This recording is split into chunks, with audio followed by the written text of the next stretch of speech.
At my daughter's wedding, she grabbed the microphone and said, "I've always hated our last name. I'm ashamed to be her daughter. My children will never carry it."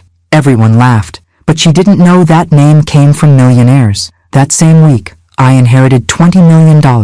I sat frozen at the head table, crystal champagne flute halfway to my lips, as my daughter's words echoed through the ballroom. The 300 guests, mostly Craig's wealthy family and friends, tittered uncomfortably. A few gasped. The rest laughed along as if Beverly had made a charming joke instead of publicly disowning me. "To finally becoming a Hamilton," she continued, her white designer gown glittering under the chandelier light, "and leaving Cooper behind forever." She raised her glass toward her new husband, who wasn't smiling. Craig's face had gone still, his eyes darting between Beverly and me with an expression I couldn't quite read. Concern? Embarrassment? Revelation? I forced my lips into what I hoped resembled a smile and raised my glass mechanically. 36 years of maternal instinct. Protect Beverly, never make a scene, sacrifice everything for her happiness, overrode the searing pain in my chest. The toast continued.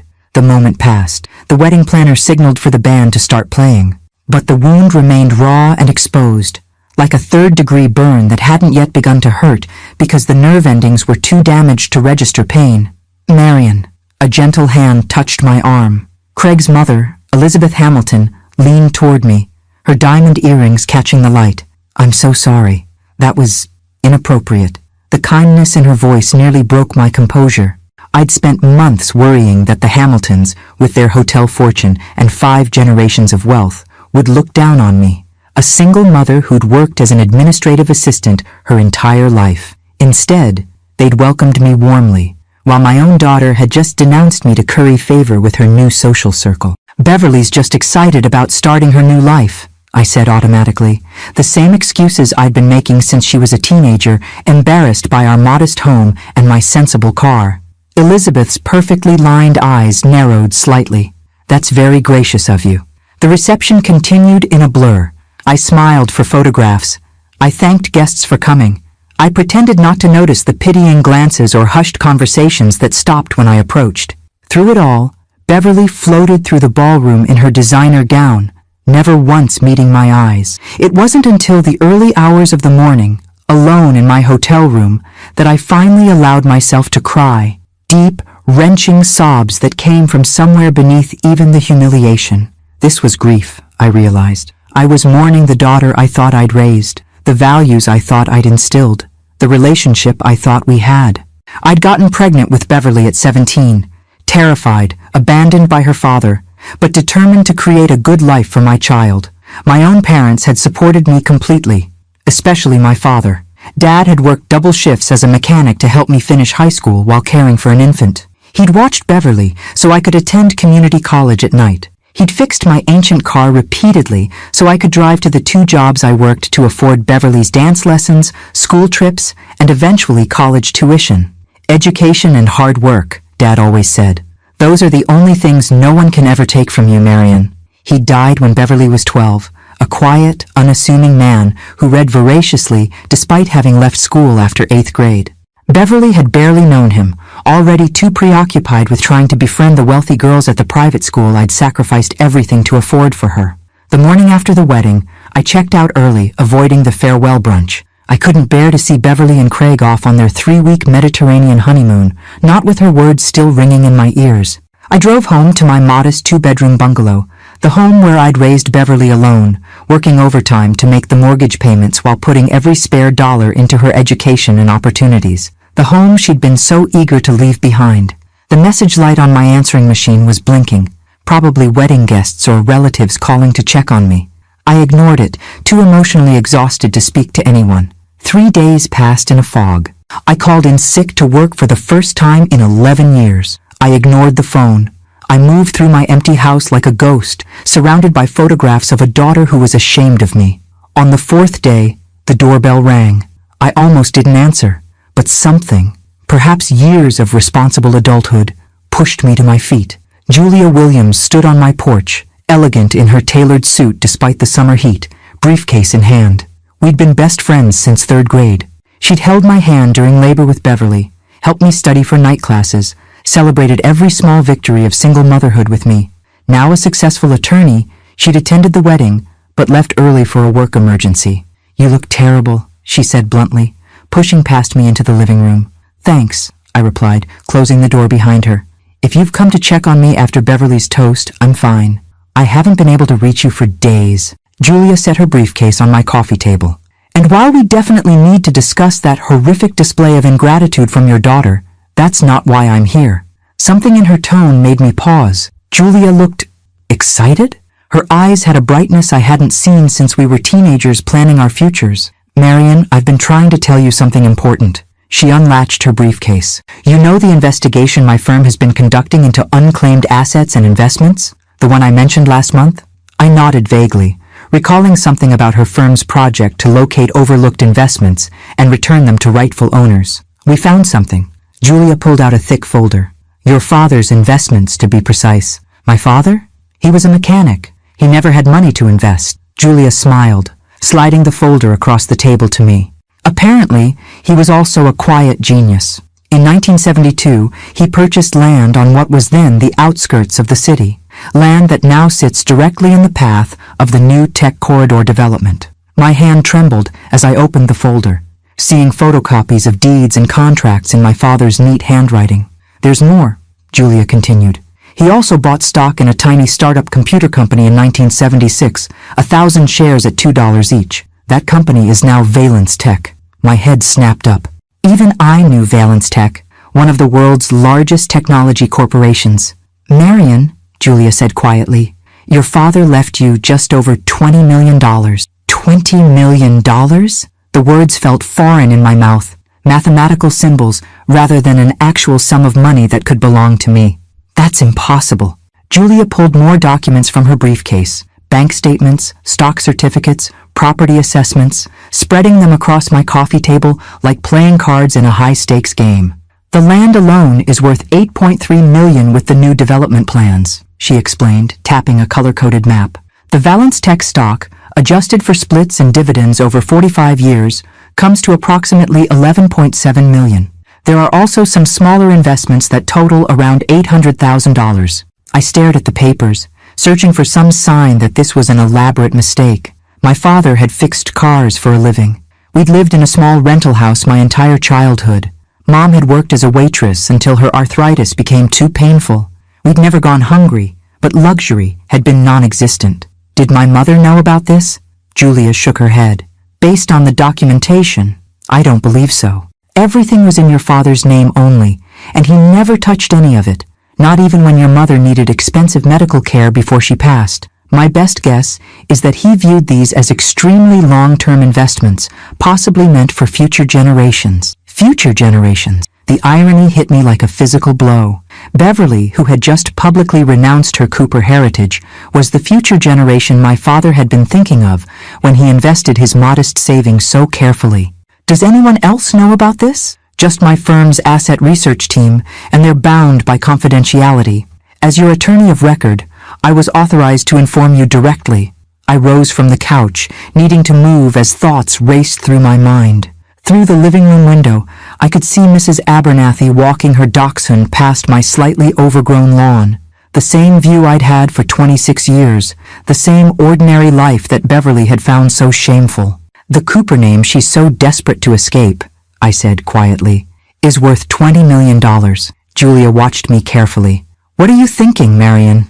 What was I thinking? The question unlocked a flood of emotions I couldn't immediately sort through. Shock, vindication, bitterness, and something else. Something that felt dangerously like freedom.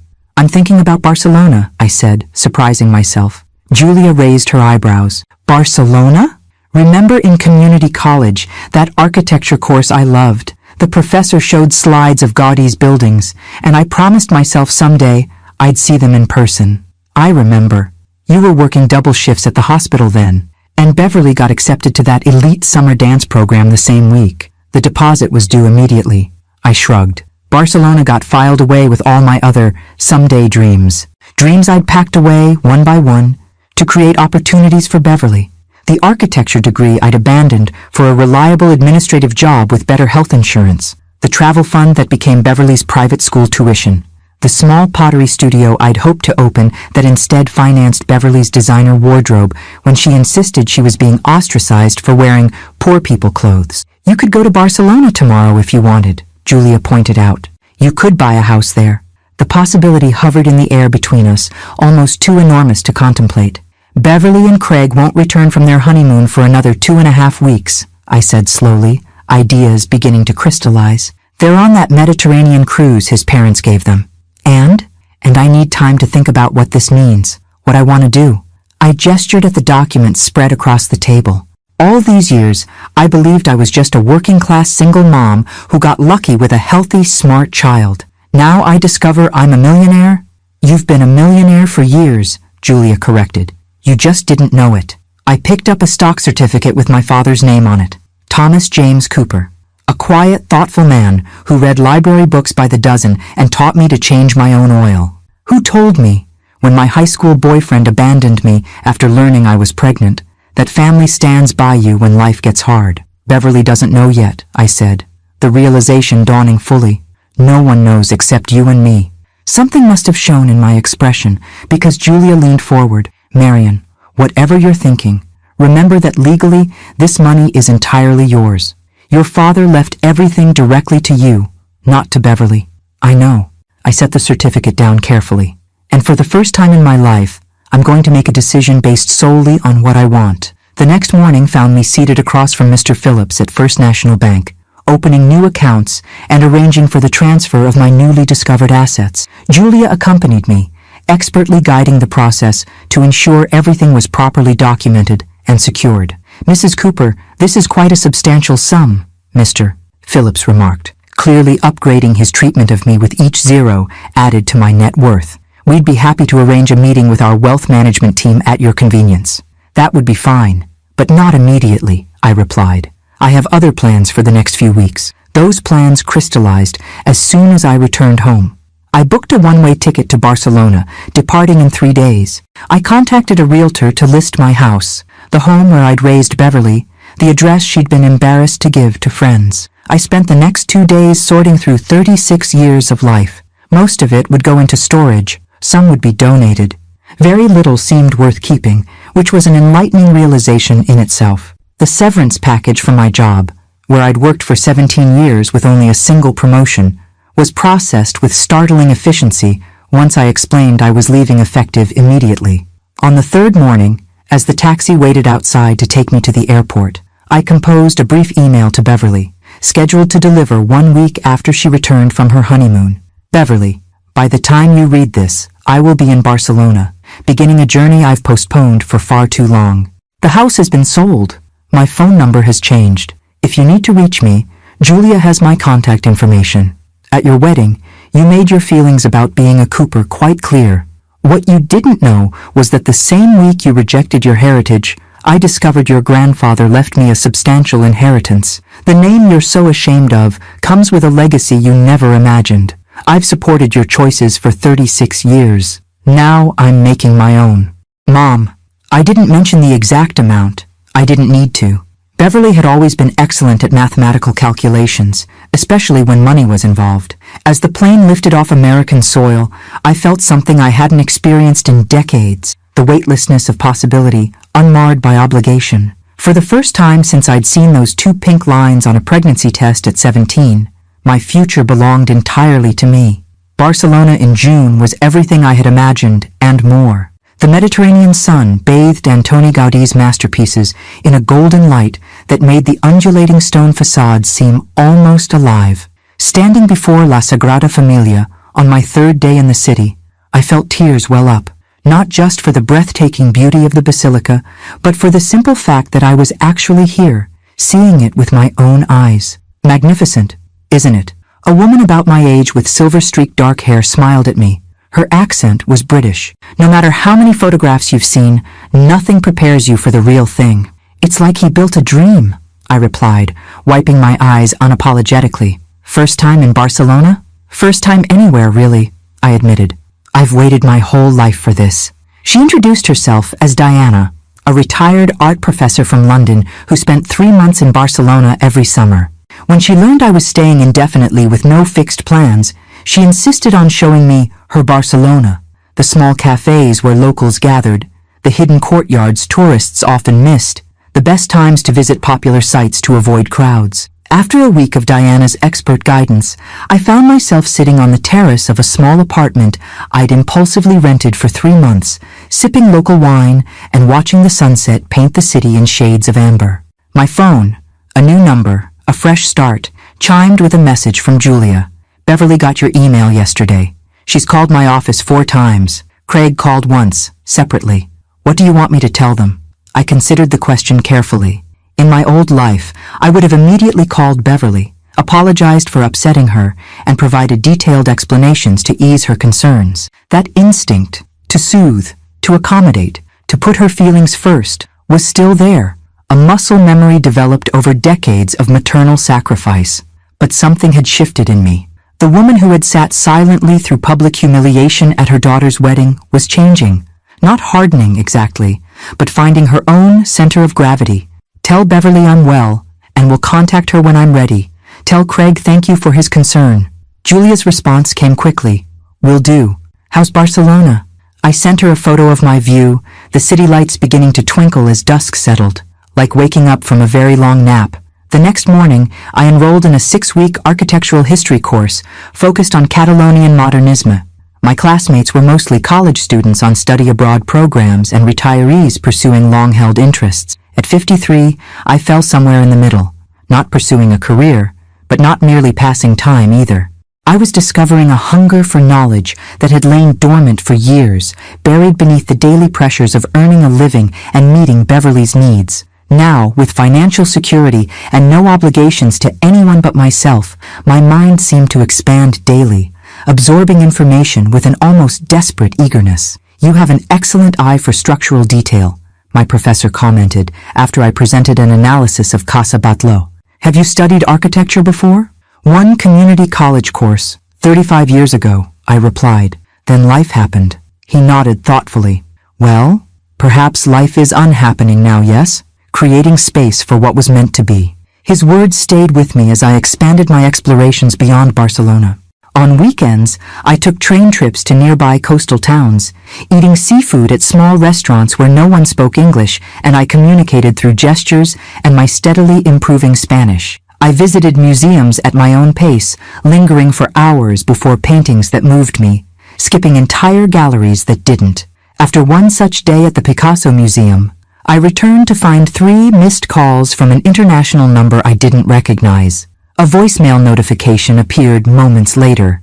Mom, it's me. Beverly's voice sounded strained, carefully controlled. Julia refused to give me your number, which is fine, but we need to talk. About this inheritance, about what you're doing, about everything. Call me back. She hadn't said, please, hadn't asked how I was doing or expressed any interest in my new life. Her concern was clearly the money. The sudden wealth she'd learned about only after publicly denouncing her connection to it.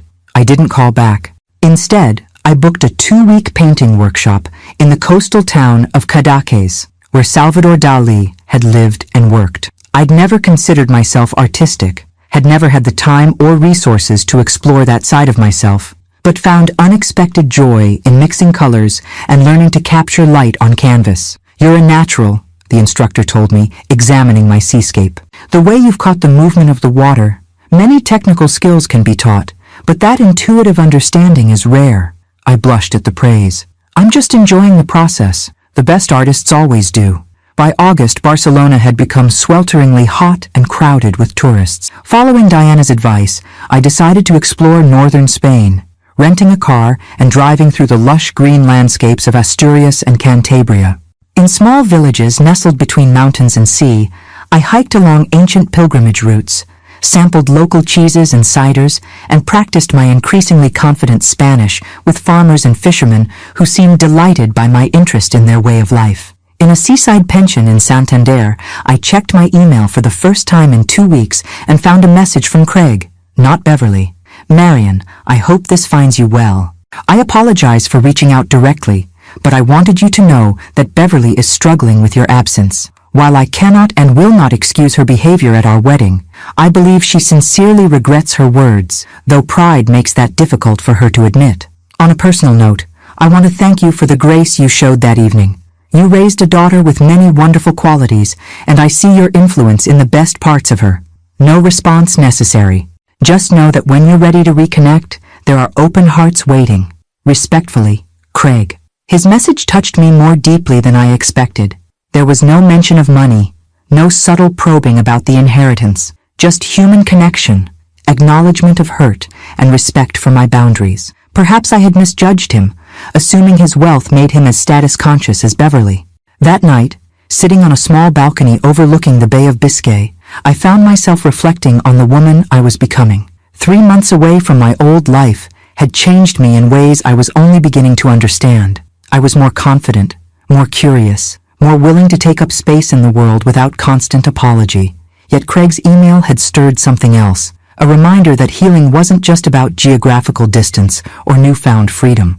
At some point, I would need to face the relationship with my daughter directly, to decide what place she would have in my new life. But not yet, not until I knew, with absolute clarity, who Marion Cooper was, when she wasn't defined by being Beverly's mother. That woman was still emerging, still finding her voice after decades of silence, and I owed her the time and space to fully arrive. Autumn arrived, painting the Spanish countryside in russet and gold. My 3-month apartment rental in Barcelona had stretched to 6 months, then transformed into a more permanent arrangement when I found a sun-drenched 2-bedroom flat in the Gracia neighborhood. I'd furnished it slowly, selecting each piece with deliberate care, the antique writing desk positioned near the window, the locally crafted bookshelves already filling with architecture volumes and art books, the comfortable sofa where I now spent evenings sketching or reading instead of watching television. On a crisp November morning, as I sipped coffee on my small terrace, my phone rang with Julia's familiar number. "You've been gone for 5 months," she said without preamble. "Beverly's called me 17 times. "Good morning to you too," I replied, watching an old woman hang laundry on the balcony across the street. "How are things in the real world? That's what I'm calling about." "Your real world needs some attention, Marion. There are decisions that require your input." I sighed, knowing she was right. While I'd been rediscovering myself in Spain, life had continued back home. The money from selling my house sat in an account, untouched. The bulk of my inheritance remained in the investments my father had so wisely chosen, managed now by financial advisors Julia had helped me select. I'd been living comfortably but modestly on a small portion of the dividends, reluctant to make any major decisions about the principal. What specifically needs my attention? The Valence Tech board is voting on a significant acquisition next month. As a major shareholder, you should have input. The property developers want final approval on plans for your father's land. And, she hesitated briefly, Beverly is pregnant. The last piece of news hit me with unexpected force. I would be a grandmother. The continuation of a lineage Beverly had publicly rejected. How far along is she? About 4 months, according to Craig. He's the one who told me, actually. Thought you should know. So Beverly hadn't wanted to tell me herself, or perhaps didn't know how to reach me, since I'd maintained my distance despite knowing Julia could connect us if I wished. Either way, the news created a complicated tangle of emotions, joy, sadness, wistfulness, and a strange sense of time's relentless forward motion. Thank you for letting me know. I watched a pair of birds land on my terrace railing, fearless in their proximity to humans after generations of urban living. I'll book a flight home next week, just for a short visit, to handle the business matters. And Beverly? I hesitated. I'll see her if she wants to see me. But Julia, I'm not moving back permanently. My life is here now. After ending the call, I sat for a long time, contemplating the change that had occurred within me. 6 months ago, news of Beverly's pregnancy would have sent me rushing home immediately, eager to support her, to slip back into the familiar role of self-sacrificing mother. Now, while I felt genuine happiness about the baby, I also recognized that Beverly was an adult with a husband and resources of her own. My presence wasn't essential to her well-being, and maintaining my own well-being had finally become a priority. The flight back to the United States felt like traveling backward in time. As the plane descended toward familiar territory, I studied my reflection in the small window, the same face, but somehow different. My hair, once carefully colored to hide the gray, now showed distinguished silver streaks. My clothing, once selected for practicality and modesty, now reflected a developing personal style. Elegant scarves, bold colors, comfortable but well-cut pieces that suited my still slender frame. Julia met me at the airport, embracing me warmly before stepping back to examine me with a critical eye. "Europe agrees with you," she declared. "You look 10 years younger." "I feel it," I admitted as we walked to her car. "Being invisible was aging me." She nodded, understanding. "I've booked you into the Westfield Hotel downtown. Your meetings with the financial team and developers are scheduled for tomorrow and Thursday, and—" She glanced at me sidelong. "Craig called when I told him you were coming. He and Beverly would like to see you."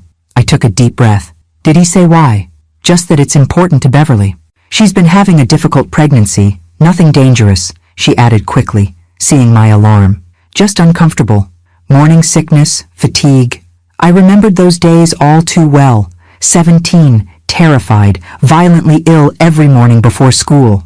My father had held my hair back, brought me dry toast and ginger ale, driven me to classes when I was too dizzy to walk the 6 blocks. No one had done those things for me because Beverly's father was supposed to, and he'd disappeared the moment the pregnancy test showed positive. "I'll see them tomorrow evening," I decided, after the business meetings. The hotel was luxurious in a way I would have found intimidating before. Now, I simply appreciated the crisp sheets, efficient service, and excellent room service coffee I enjoyed the next morning while preparing for my meetings. The financial advisors treated me with a deference that still felt strange, listening attentively to my questions, presenting options without pushing for immediate decisions, addressing me as Ms. Cooper, with a respect my former colleagues had never shown the administrative assistant who kept their office running. The property developers were similarly solicitous, outlining various possibilities for the land my father had purchased 5 decades earlier. A mixed-use development was their recommendation. Retail spaces, offices, and residential units with significant green areas incorporated throughout the design. "We could name the Central Plaza after your father," the lead architect suggested. "Cooper Plaza has a nice ring to it." The idea brought unexpected tears to my eyes. My quiet, unassuming father, memorialized in the city where he'd spent his life fixing other people's vehicles, never hinting at the legacy he was quietly building. "He would have liked that," I said softly. "But with one condition, I want 30% of the residential units designated as affordable housing for working families, with controlled rent increases." The developers exchanged glances, clearly calculating the impact on their profit margins. "That's an unusual request for this type of development," one began carefully. "Those are my terms," I replied, a newfound steel in my voice. "My father worked his entire life to provide stability for his family. I want his legacy to offer that same stability to others." After some negotiation, they agreed to 25% affordable units, with my foundation, yet to be established, but suddenly clear in my mind, subsidizing the difference to reach my 30% goal. I left the meeting feeling a deep satisfaction that had nothing to do with financial gain and everything to do with honoring values that had shaped me. The meeting with Beverly and Craig, scheduled for 7 o'clock at their home, loomed ahead. As my taxi approached their address in an exclusive neighborhood, I felt my shoulders tensing, old patterns of anxiety resurfacing. I took a deep breath, reminding myself that I was no longer the person who had sat silently through public humiliation at her daughter's wedding. I was Marion Cooper, a woman who had crossed oceans and found herself on distant shores. Whatever happened next, I would face it standing firmly on my own ground. The house was exactly what I would have expected, a stately colonial with perfect landscaping and a 3-car garage situated on a street where every property exuded quiet wealth. As I paid the taxi driver, I noticed Beverly watching from the window, her silhouette disappearing as I approached the front door. Craig answered my knock, his expression a careful blend of warmth and uncertainty. "Marion, thank you for coming." He kissed my cheek, a new gesture between us, and stepped back to let me enter. "You look wonderful." "Thank you. Spain has been good for me." I handed him the bottle of Spanish wine I'd brought, a small olive branch. "Beverly's in the living room." He lowered his voice slightly. "She's nervous, more than she'll admit." The living room was a designer's showcase, cream-colored sofas, tasteful art, nothing out of place. Beverly stood as I entered, one hand resting on her slightly rounded belly. The gesture seemed unconscious, protective. "Mom." Her voice wavered slightly. She looked thinner than at the wedding, despite the pregnancy. Dark circles shadowed her eyes, and her normally perfect hair appeared hastily arranged. I approached her carefully, uncertain of the protocol for this moment. Did we embrace? Shake hands? Pretend the wedding toast never happened? Beverly solved the dilemma by suddenly bursting into tears, not the pretty, controlled crying she had perfected as a teenager, but ragged, messy sobs that bent her forward. "I'm sorry," she gasped, covering her face. "Stupid hormones." Craig moved immediately to her side, guiding her back to the sofa. I sat across from them, maintaining a small but deliberate distance. "You've been well?" I asked when her crying subsided, keeping my tone gentle but neutral. Beverly nodded, wiping her eyes with a tissue Craig produced. "The morning sickness is better now. Doctor says everything's on track for April." She glanced at my face, then away. "You look different." "I am different." An uncomfortable silence filled the room. Craig finally broke it, offering drinks and disappearing to the kitchen to give us a moment alone. "Why didn't you tell me?" Beverly asked as soon as he was gone. "About Grandpa's money, about being—" She struggled with the word, "rich." "I didn't know myself until after your wedding, but you knew before you left the country. You could have called me, explained everything." I studied my daughter's face, beautiful even in distress, with features that had always resembled my father's more than mine. Would it have mattered? Would knowing about the money have changed how you feel about being a Cooper? She flinched slightly. "That toast was— I'd had champagne. I was nervous. It came out wrong. Did it? Or did it come out exactly as you meant it, just not in a context you expected to be held accountable for?" Beverly looked down at her hands, perfectly manicured, adorned with her substantial engagement ring and wedding band. "I've always felt like we didn't belong," she said quietly.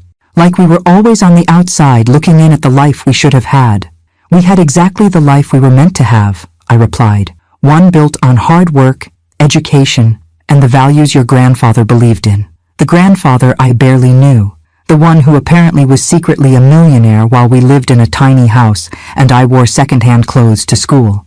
The bitterness in her voice surprised me. Even now, faced with the reality of her grandfather's legacy, she could only see what she perceived as deprivation. "Your grandfather made investments for the future, not for immediate gratification. He understood the difference between value and price, something I tried to teach you as well." Craig returned with a tray of drinks, sparkling water for Beverly, wine for us. He'd clearly been giving us space to navigate the initial awkwardness. "Marion was just explaining her father's investment philosophy," Beverly said, a slight edge in her voice. Craig sat beside her, his steady presence seeming to calm her. "I've been reading about Thomas Cooper," he said, surprising me. "Fascinating man. Self-educated, forward-thinking. He bought that Valence Tech stock when everyone thought personal computers were just a fad." I smiled, oddly touched that he had taken the time to learn about my father. Dad read constantly. Science journals, business magazines, anything he could get from the library. He always said knowledge was the best investment. "Is that why you went to Spain?" Beverly asked. "For knowledge? Partly. And partly to discover who I am when I'm not defined by other people's expectations." Beverly's eyes filled with tears again. "You left because of what I said at the wedding. I left because it was time for me to prioritize my own dreams for once. Your toast was a catalyst, yes, but this journey was long overdue." Craig leaned forward, his expression earnest. "We both want you to know that we respect the distance you've created, and that we're genuinely happy you're finding fulfillment. But with the baby coming," he glanced at Beverly, who nodded encouragement, "we hope there might be room in your new life for a relationship with your grandchild." The directness of his approach was refreshing. No manipulation, no guilt, just a straightforward acknowledgement of the situation. "I would like that," I said honestly, "but on new terms. I won't be the grandmother who exists solely to provide free childcare or financial support. I have my own life now, one I'm not willing to abandon." "Of course," Craig agreed quickly. Beverly looked less certain, studying me with newfound wariness, perhaps recognizing that the mother who had always accommodated her wishes had been replaced by someone with firm boundaries. "So you're really staying in Spain?" she asked. "Permanently?" "For now. It feels like home in a way this city doesn't anymore." I took a sip of wine, appreciating its complex notes. "I'm considering buying a small property in the countryside as well, somewhere to paint and garden." "Paint?" Beverly looked genuinely confused. "Since when do you paint?" "Since August. I'm not particularly good yet, but I enjoy it." I smiled, remembering my small victories with watercolors. I'm learning to do things for the joy of the process, not just the outcome. A flash of something. Envy? Regret? Crossed Beverly's face. That sounds nice. The conversation shifted to her pregnancy, the nursery they were planning, Craig's work. Normal family topics, discussed with a politeness that felt both artificial and necessary. We were rebuilding from scratch, feeling our way toward something that might eventually become authentic. As the evening drew to a close, Beverly walked me to the door while Craig called for my taxi. "Will you at least be here when the baby comes?" she asked, vulnerability evident in her voice. I touched her cheek gently, the first physical contact between us all evening. "Yes, I'll come for the birth. And visit regularly. But my home is in Barcelona now." "And the money?" she asked, the question she'd clearly been holding back all evening. "What are you doing with Grandpa's inheritance?" "Living modestly on a small portion," I replied truthfully. "The rest is being thoughtfully invested and allocated. I'm establishing a foundation in your grandfather's name to provide educational opportunities for working-class students." "Nothing for your grandchild?" The old Beverly surfaced briefly, calculating, focused on material advantage. "My grandchild will have tremendous privilege already with two wealthy parents. What I hope to give him or her is something more valuable, an understanding of where they come from, the Cooper legacy of education, hard work, and forward thinking." The taxi arrived, saving us from further awkwardness. As I slid into the back seat, Beverly called after me. "Mom? What was he like? Grandpa? Really like, I mean." I smiled, heart-warming at her first genuine question of the evening. He was the quietest, kindest man I've ever known. With the sharpest mind and the steadiest hands, he would have been so proud of the baby. For the first time that evening, Beverly's smile reached her eyes. "I'd like to hear more, sometime." "I'd like that too," I replied, meaning it. January brought cold rain to Barcelona, turning the city streets slick and reflective. I didn't mind. After decades of Midwestern American winters, the mild Mediterranean climate felt like a perpetual gift. I'd developed a routine of morning coffee at a small cafe near my apartment, where the owner now greeted me by name and remembered my preference for pan con tomate alongside my cortado. On this particular morning, my peaceful ritual was interrupted by an email from Julia marked urgent. The City Planning Commission had approved our mixed-use development for my father's land, with the affordable housing component intact. Construction would begin in March, with Cooper Plaza as its centerpiece. Attached were architectural renderings showing a thoughtfully designed public square with green spaces, benches, and at its center, a modest bronze sculpture of a man reading to a child on his lap. The artist had captured my father's essence from photographs, his gentle eyes, the slight tilt of his head when he was listening intently, the large, capable hands that could both fix complicated engines and turn the delicate pages of my childhood storybooks. Tears blurred my vision as I studied the images. Dad would have been embarrassed by this recognition, yet proud of its purpose. Cooper Plaza would become a gathering place for families, surrounded by homes they could actually afford in an increasingly expensive city.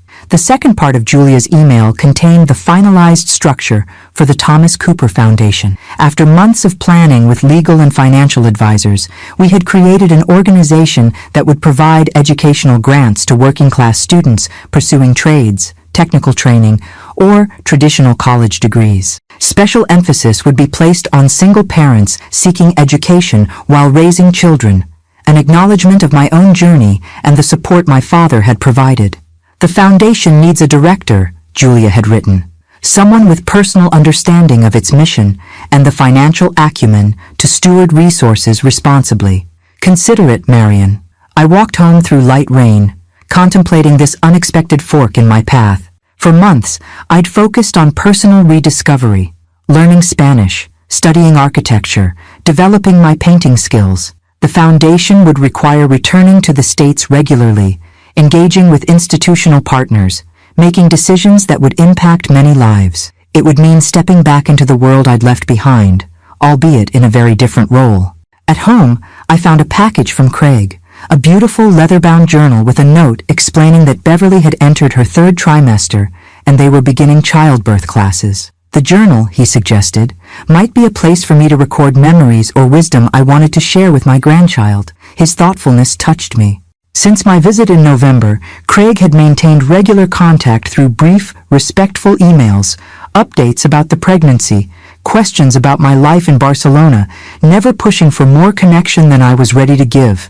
Beverly, by contrast, had been sporadically in touch with short texts that ranged from perfunctory updates to midnight emotional outpourings, depending on her mood and hormonal state.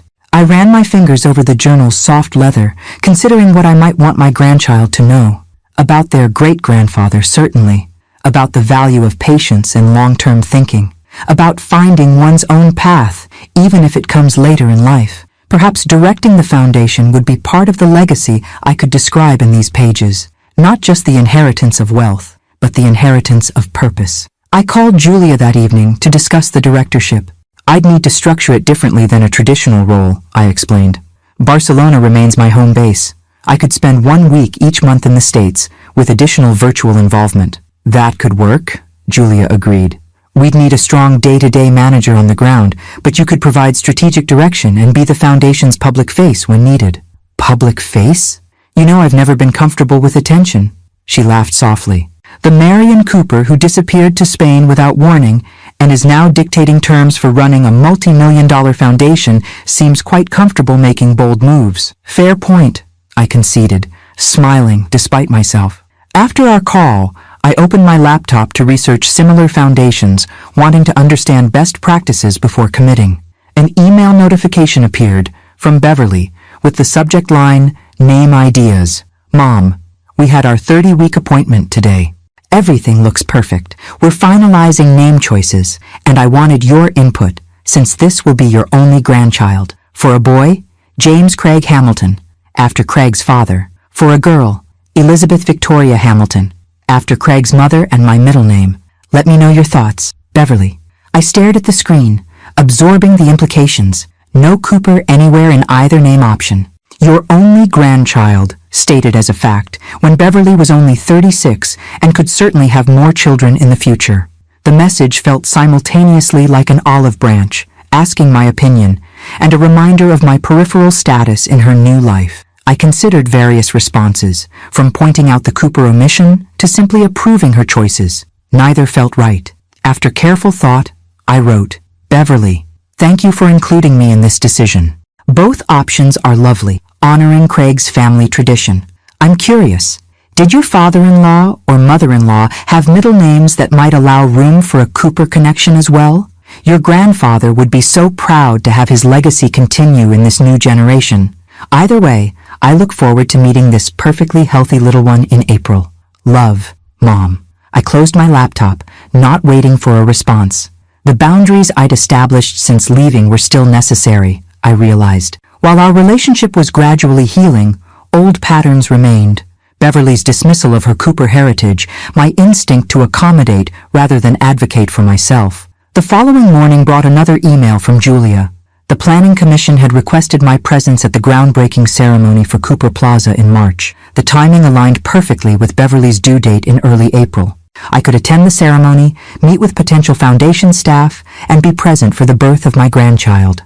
As I prepared to respond, a text from Beverly arrived. Thomas James Hamilton for a boy, Elizabeth Cooper Hamilton for a girl.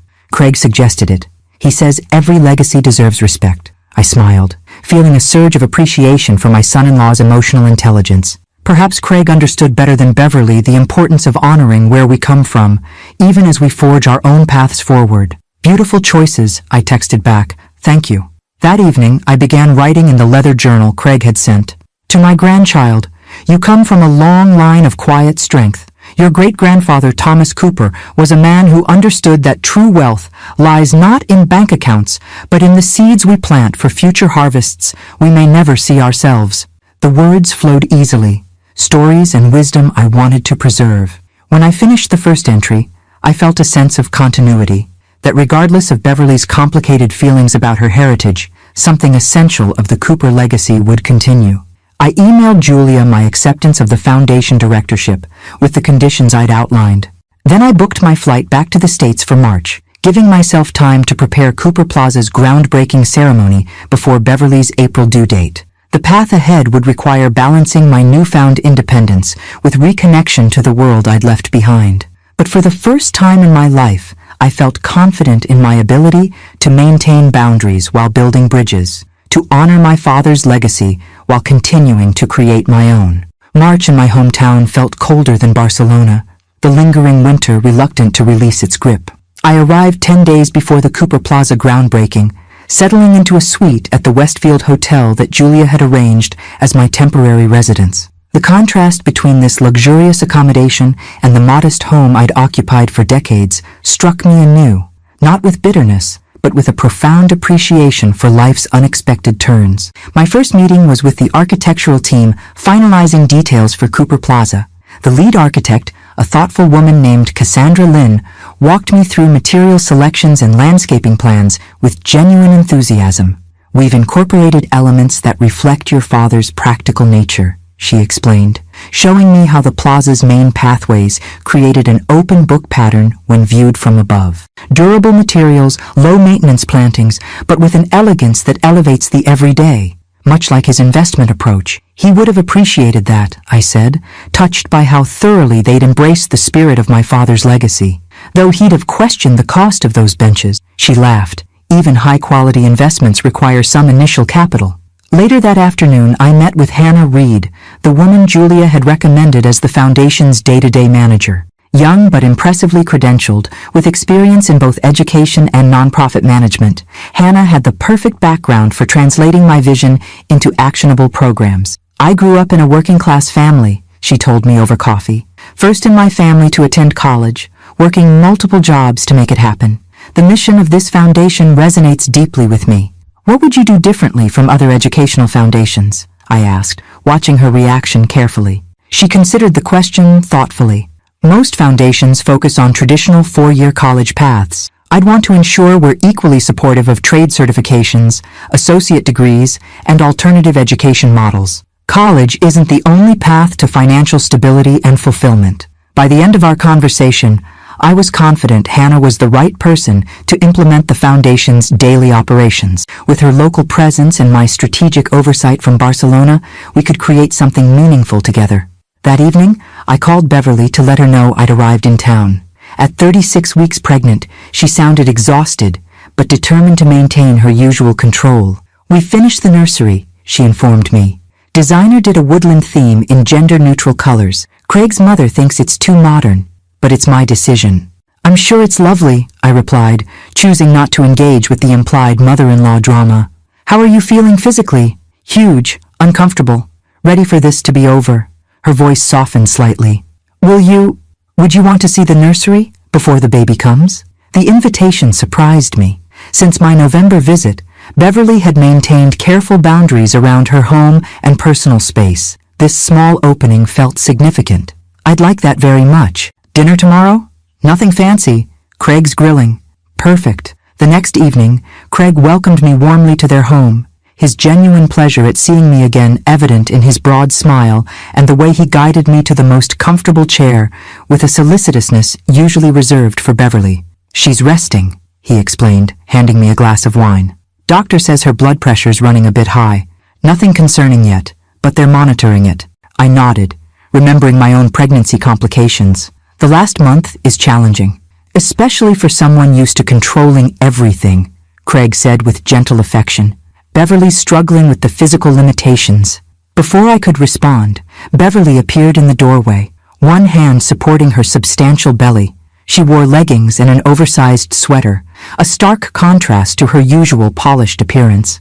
Her face was slightly puffy, her ankles visibly swollen. "You look beautiful," I said truthfully, seeing in her the miracle of new life that transcended temporary discomfort. "I look like a whale," she countered, but with the ghost of a smile. "But thanks for the lie."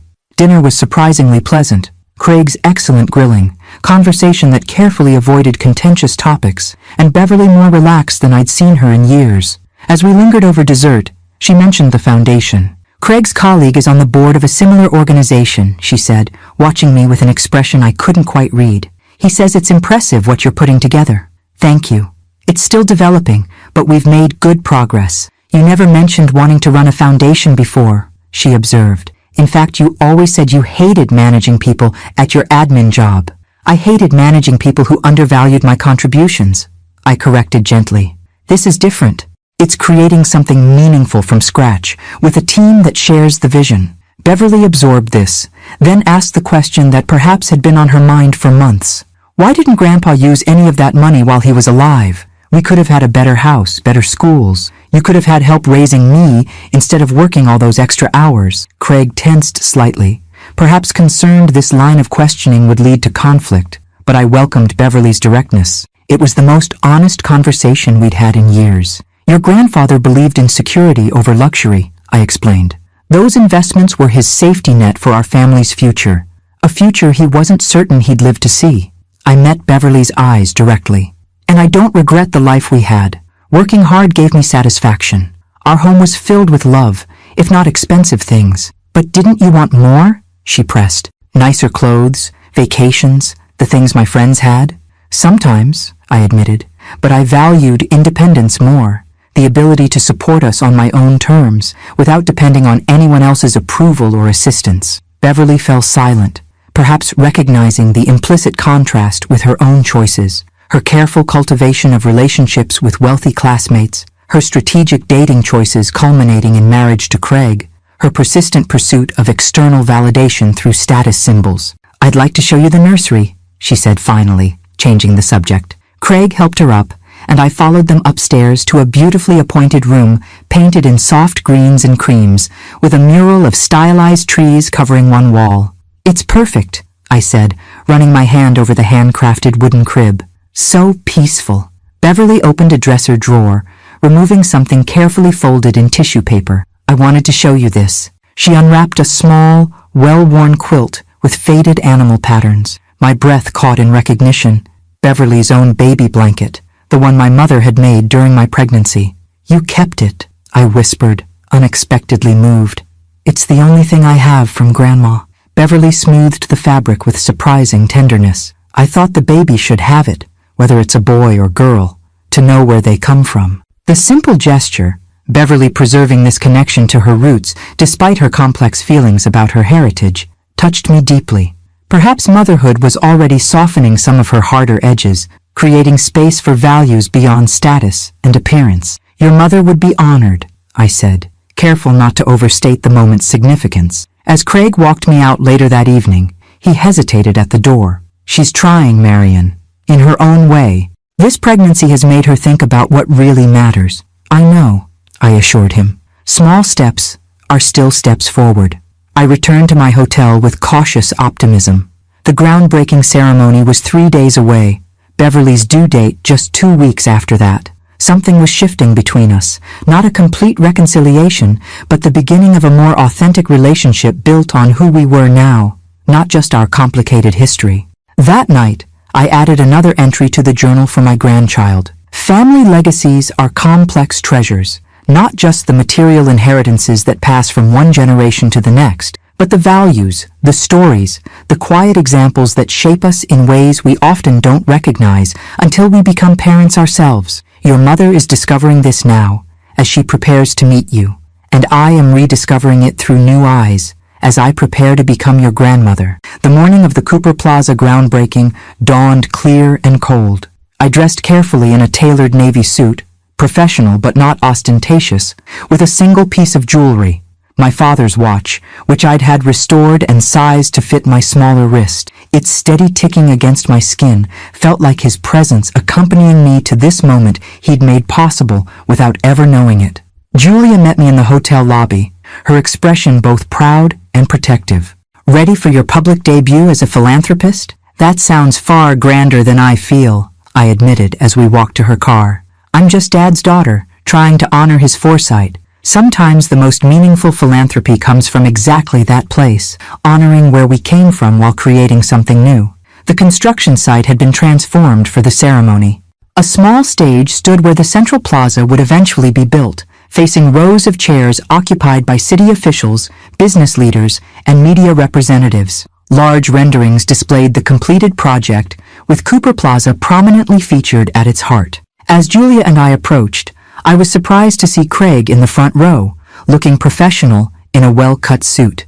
When he caught sight of me, he stood and waved. Beverly wanted to come, he explained as I reached him, but she had a doctor's appointment, Blood pressure's still running high. She should definitely prioritize that, I assured him, touched that they'd planned to attend. Please tell her I appreciate the thought. Actually, she asked me to record parts of the ceremony, said she wanted to see you in action.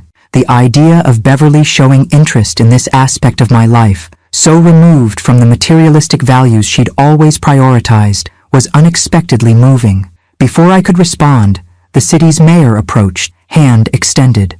Mrs. Cooper, it's an honor to meet you. Your vision for this development, especially the affordable housing component, is exactly what our city needs. My father's vision, I corrected gently. I'm just the steward. The ceremony began with various officials making predictably lengthy speeches about urban renewal and community investment. I listened attentively, watching Craig discreetly record key moments on his phone, presumably for Beverly. Finally, the mayor introduced me. And now, the woman whose generosity and vision have made this project possible, Mrs. Marion Cooper. As I walked to the podium, a strange calm settled over me. Public speaking had never been my strength. I'd always been the person organizing from behind the scenes, supporting others' moments in the spotlight. But today, representing my father's legacy, words came easily. Thank you, Mayor Williams. Distinguished guests, members of the community, I'm honored to be here, though the true honor belongs to my father, Thomas Cooper. The man for whom this plaza will be named never sought recognition. He fixed cars, read voraciously, and quietly planted seeds for a future he wouldn't live to see. I paused, looking out at the attentive faces. Craig was smiling encouragement, his phone still recording.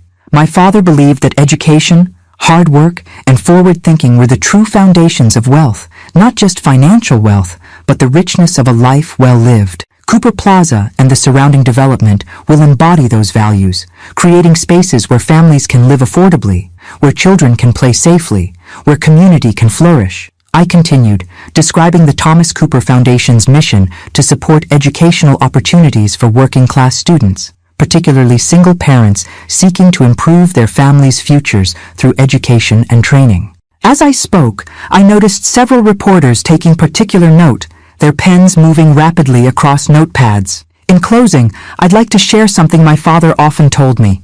Value isn't always visible at first glance. The most precious things often require patience to reveal their worth. Thank you for being part of revealing the value of his long-ago investment in this community.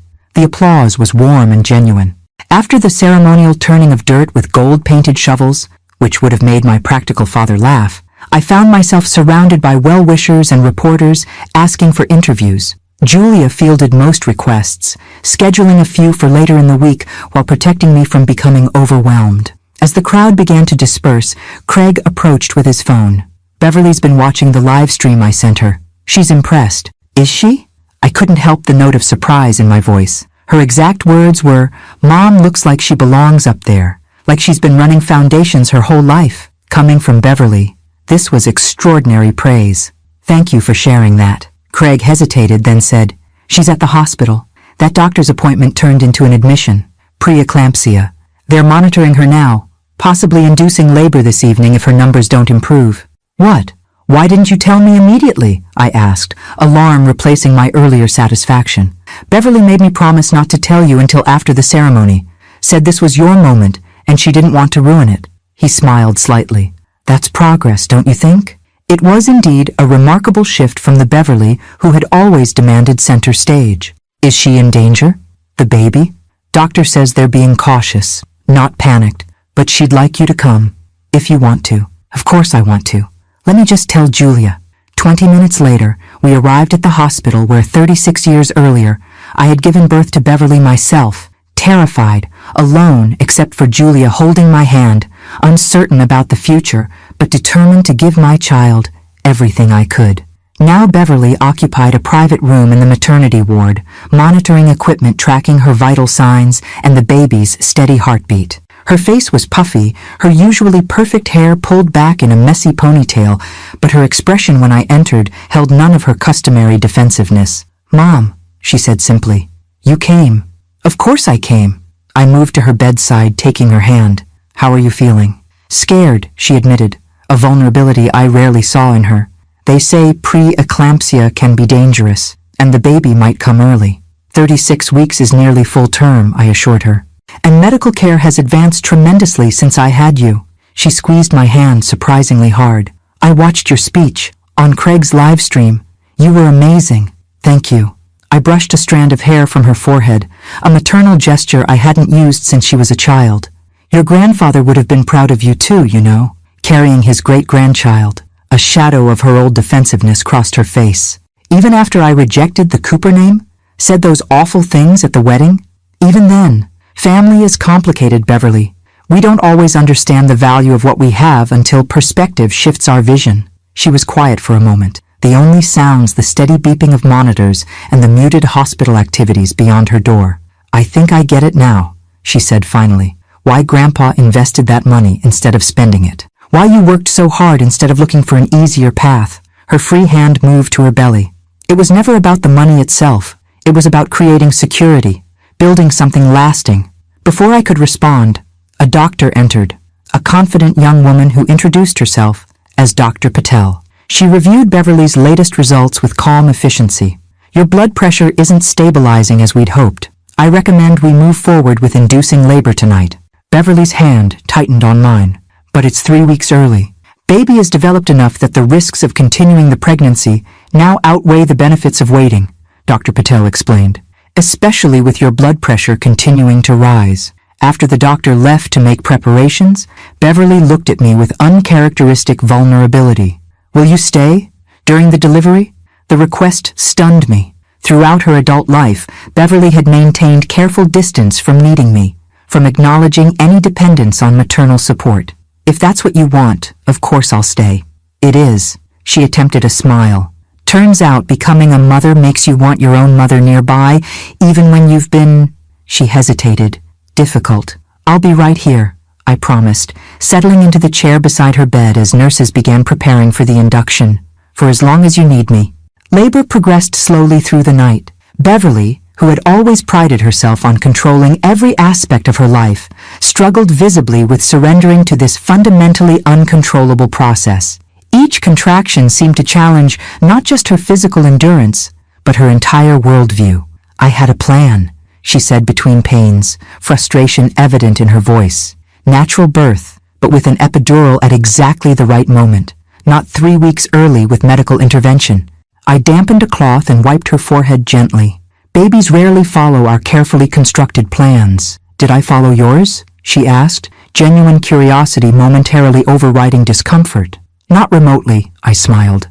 I was 17, Beverly. My plan had been college, then career, then maybe marriage and children much later. You arrived and rearranged everything. Do you regret it? How your life turned out? The question hung between us, honest in a way our conversations rarely were. Before I could answer, another contraction seized her, stronger than before. She gripped my hand with surprising strength, her carefully manicured nails digging into my palm. When the pain subsided, I answered thoughtfully, I regret some of my choices along the way. Moments when I prioritized your comfort over teaching you resilience. Times when I worked extra shifts for dance lessons instead of insisting you appreciate what we already had. I met her eyes directly. But regret you? Never. You are the most magnificent thing that ever happened to me. Beverly's face crumpled, tears spilling down her cheeks. Even after the wedding? After what I said about our name? Even then, I brushed away her tears. Love doesn't require perfect behavior, Beverly. It requires honesty, and you were honestly expressing feelings you'd harbored for years. Horrible feelings, she whispered. Complicated ones, I corrected. You associated our modest circumstances with rejection by your peers, with the absence of your father, with limitations you found frustrating. That's human, if somewhat short-sighted. Another contraction interrupted, more intense than before. Craig, who had been dozing in the corner chair, awoke and moved immediately to Beverly's other side, supporting her through the peak of pain with quiet encouragement. Throughout the night, this pattern continued. Moments of extraordinary connection and honesty between contractions, then complete focus on the physical process during them. Dawn was breaking when Dr. Patel returned to check Beverly's progress. You're fully dilated, she announced. Time to meet this baby. The delivery room transformed into a hive of focused activity. Nurses positioned Beverly. Equipment was readied. Lights brightened. Craig took his place at Beverly's side, while I prepared to step back, assuming my presence during the actual birth might be more than Beverly had intended when asking me to stay. "Mom?" Beverly called, her voice strained with effort and anxiety. "Don't go." "I'm right here," I assured her, moving to her other side. What followed was both primal and transcendent. Beverly, working with a determination and strength I'd always known she possessed but had rarely seen, directed toward something beyond material acquisition or social climbing. Through each push, each moment of seeming impossibility, she found resources within herself I suspected she hadn't known existed. "I can see the head," Dr. Patel announced. "Lots of dark hair. One more big push, Beverly." With a guttural sound unlike anything I'd heard from my always composed daughter, Beverly gave a final, monumental effort. Seconds later, a newborn's indignant cry filled the room. Strong, vital, unmistakable. "It's a girl," Dr. Patel announced, placing the squirming, vernix-covered infant on Beverly's chest. "A beautiful girl. Elizabeth Cooper Hamilton," Beverly whispered, her voice raw with emotion. "Hello, little one." I watched in wonder as my daughter, who had spent her adult life crafting a carefully polished exterior, dissolved into unguarded tears at the sight of her child. Craig leaned in, his own eyes wet, gently touching his daughter's dark hair with a reverence that made my heart ache. "She's perfect," he murmured. After a few precious moments of this first meeting, the nurses took Elizabeth for standard newborn procedures, weighing, measuring, assessing. Beverly turned to me, her face transformed by an emotion deeper than anything I'd seen in her before. "Thank you for staying," she said simply. "I couldn't have done this without you." "You absolutely could have," I corrected gently. "But I'm glad I was here to see it." Hours later, in the peaceful quiet of Beverly's private recovery room, I held my granddaughter for the first time. Elizabeth, Eliza, as Craig had already begun calling her, had indeed inherited the Cooper dark hair and, it seemed, the distinctive shape of my father's eyes. "She looks like Grandpa," I observed softly. "I thought so too," Beverly agreed from her bed, where she was resting comfortably. "I wish I'd known him better. You'll see him in her, I think, not just physically, but in the quiet determination I already see in this little face." Beverly watched us thoughtfully. "Will you tell her about him? When she's older? I don't have enough memories to share." "I'd be honored," I replied, deeply touched by the request. Craig entered with coffee for himself and herbal tea for Beverly. "The nurses say they've never seen a more alert newborn," he reported proudly. "Says she's tracking movement already like a much older baby." "Cooper genes," Beverly said, then looked at me with a small smile. Strong, smart, resilient. The simple acknowledgement of her heritage, stated with pride rather than disdain, felt like a bridge being rebuilt between us, stronger than before because it was now grounded in truth rather than obligation. As morning stretched toward afternoon, Beverly finally fell into an exhausted sleep. Craig took Eliza from my arms, cradling her with natural ease. "Marion," he said quietly, "Beverly and I have been talking. We'd like you to be a regular presence in Eliza's life, not just on holidays or special occasions. I know you've built a life in Barcelona, but perhaps more frequent visits? Maybe even a place here so you don't always have to stay in hotels?" The offer caught me by surprise, not just its generosity, but its implicit recognition that I had my own life now, one they wanted to accommodate rather than expecting me to abandon. "That's very thoughtful," I managed, genuinely moved. "I'd like that. Perhaps a small apartment near your home." "Or near Cooper Plaza," Craig suggested, "once the development is complete, so Eliza can grow up understanding her great-grandfather's legacy." As I gazed at my sleeping daughter and the tiny granddaughter who bore our family name, I felt a circle completing. Not perfectly, not without its damaged segments still in need of repair, but stronger than I would have thought possible 6 months earlier. "I think," I said quietly, "that would be the perfect arrangement." Later, alone in my hotel room, I added a new entry to the journal for Eliza. "Today you arrived, Elizabeth Cooper Hamilton, bringing with you a bridge between worlds I thought might remain forever separate.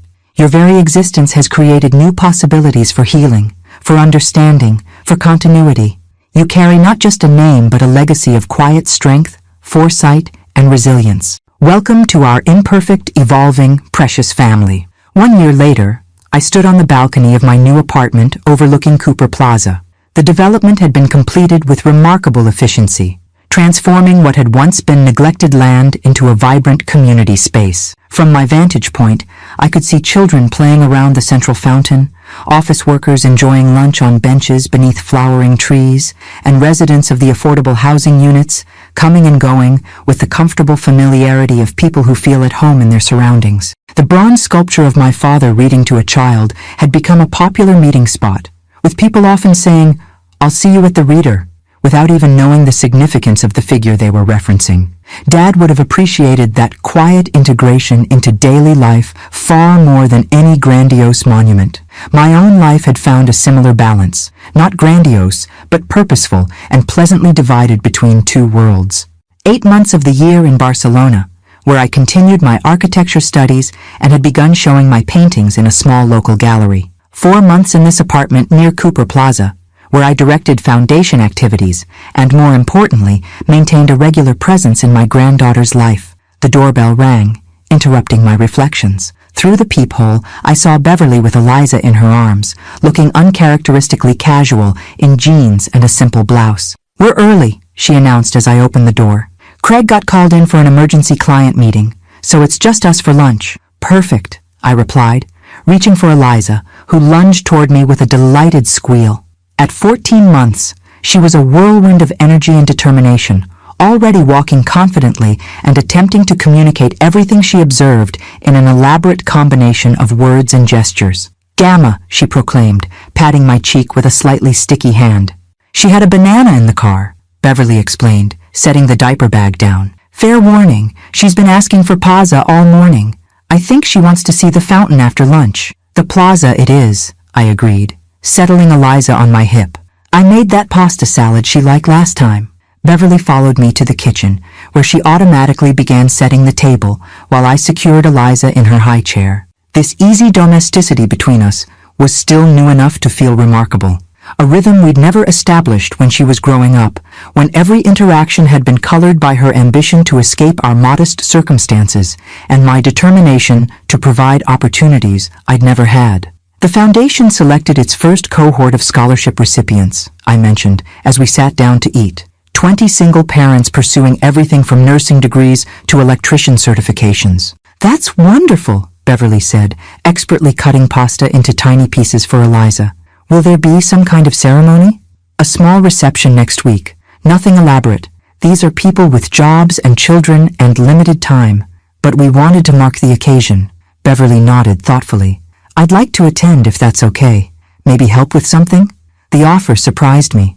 While Beverly had shown increasing interest in the foundation over the past year, she'd maintained a respectful distance from active involvement, perhaps uncertain of her place in an organization celebrating the Cooper legacy she'd once publicly rejected.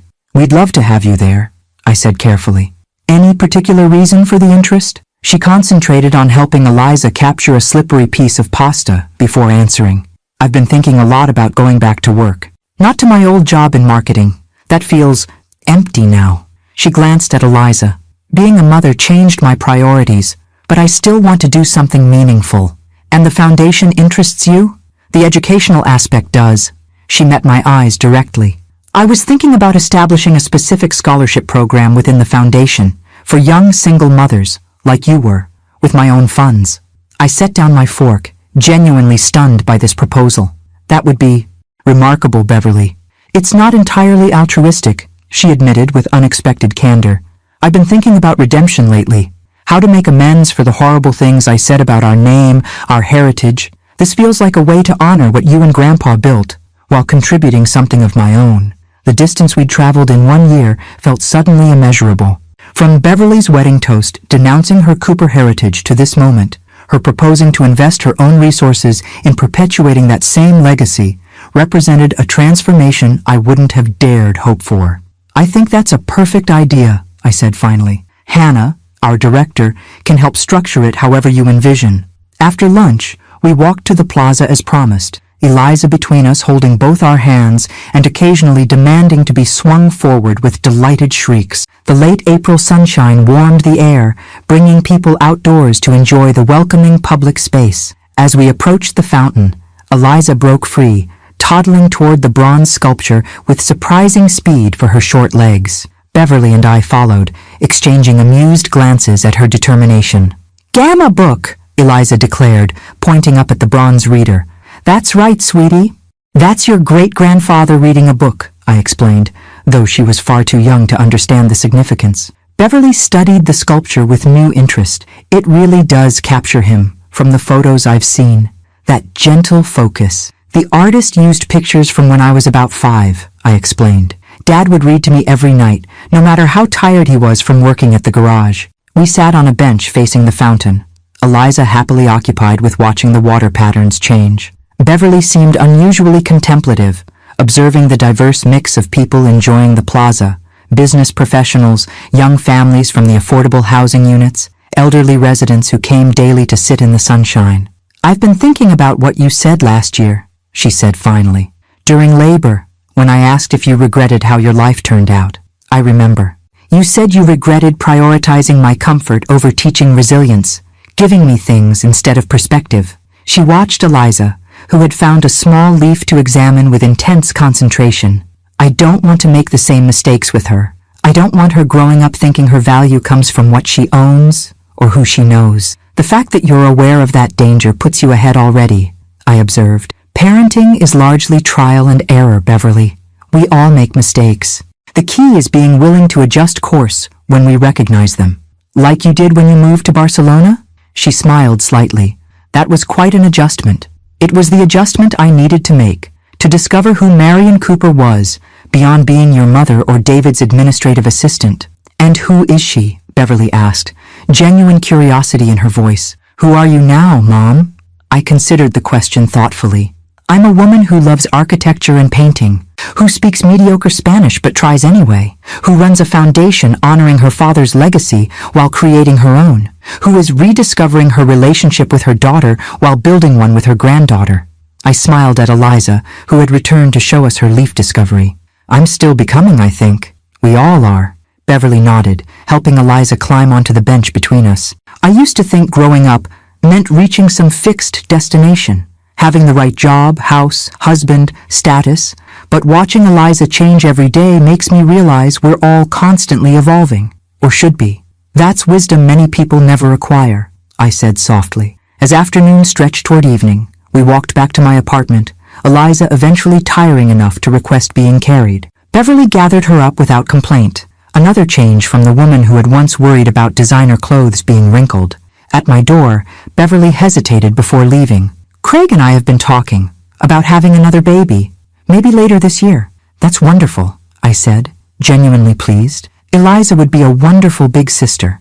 If it's a boy," she added quietly, "we'd like to name him Thomas Cooper Hamilton, if that's okay with you." Tears sprung to my eyes unexpectedly. "Dad would be so honored, as am I." After they left, I sat at my desk overlooking the plaza as twilight descended. The foundation offices on the building's lower floors were dark now, but tomorrow they would be busy with the work of creating opportunities for a new generation, work that Beverly now wanted to join. I opened the leather journal I'd been keeping for Eliza, which had grown considerably over the past year.